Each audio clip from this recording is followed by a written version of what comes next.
Hello and welcome back to another episode of Macchiatos and Music Theory, the show where I teach you about one of the world's hardest things to learn, music theory, and get heavily caffeinated while doing it. So today I have a vanilla swirl macchiato with coconut milk from Dunkin' Donuts, and we will be learning about secondary dominant chords. So I hope that you will also go get yourself macchiato because I bet you deserve it. And let's go learn. But wait, first, I need to find a board. So we're gonna go find a board. We're gonna go sneak in and find a board, and then we will work on theory. Locked. Unlocked.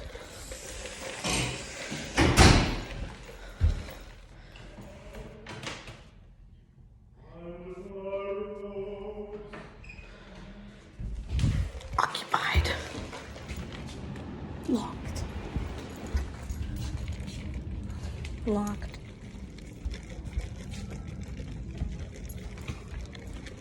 Locked. We don't want that to be. Talk about today. What we are here to talk about today is secondary dominance. So, what is a secondary dominant? A secondary dominant is a harmony that has dominant quality and dominant behavior, but is not actually dominant in identity. So, why do we call it a secondary dominant? Well, a secondary dominant is not a real dominant, but a dominant of another harmony that is not tonic. So, therefore, it is secondary to the tonic. So, I have created a little cheat sheet for us that is going to help us understand how we are supposed to do this. But first, I'm going to teach you the long way of figuring out a secondary dominant. Because if we do the hard part first, and then we look at this, it's going to make it 10 times easier to put it on paper. So, let's take, for example, a B flat, right? In the key of B flat. And we're going to do a secondary dominant of 6, which would look something like this. So you have a 5-7 of 6. If you look here at the 6 of a B flat is a G. Well, we've got the 6 part figured out. So what is a 5-7 of a G chord? A D. So therefore, this chord would just be a D major minor 7. Well, that's the long way. So I hope that helps you to visualize how you would set up this chord. But the easiest way to figure it out would be to just look at this little cheat sheet and say, hey, if we go to a 5-7 of 6 in the key of B flat, we would be in natural numbers a 3-7. So if you look at B flat, you have B, C, D would be the 3.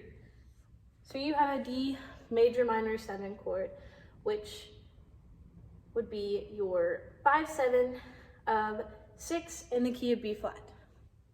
Just to make it a little bit easier, we're going to do an example over on the other board. All right, switching over to a different board just so I can show you guys a quick example.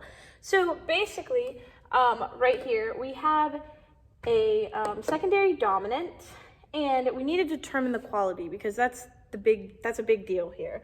So if we had a 5 of something, our quality would be major because we don't have the 7th on top. When we're dealing with secondary dominance, more than likely we will be using a 5-7, which means that our quality will be major minor. So right now we have a 5-7 of 4 in the key of B flat major. Well, if we look back at our little cheat sheet over on this wall, we have that the 5-7 of 4 goes to a 1-7 is equal to a 1-7 in the key of B flat. Well, we also have 2 little dash marks, which means that we will be in second inversion. So we will have to write this, the chord or the notes in this chord would be F, A, B flat, and D.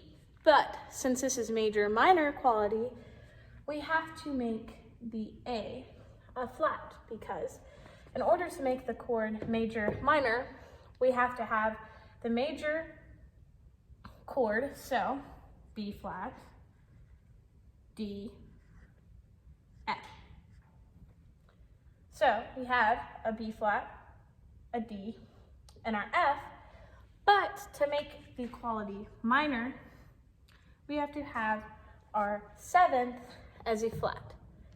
So, therefore, in order to figure out how to do this example, all you would need to do is make sure that you invert a 1/7. And that's basically it. That is how you do secondary dominance. So, I really hope this helped. Good luck doing secondary dominance. They're not as hard as they look, actually. They're a lot scarier than they are, but I just wanted to show you an example with accidentals because that is the trickiest part of this. But yeah, secondary dominance. I hope you guys enjoyed, and I will see you next time.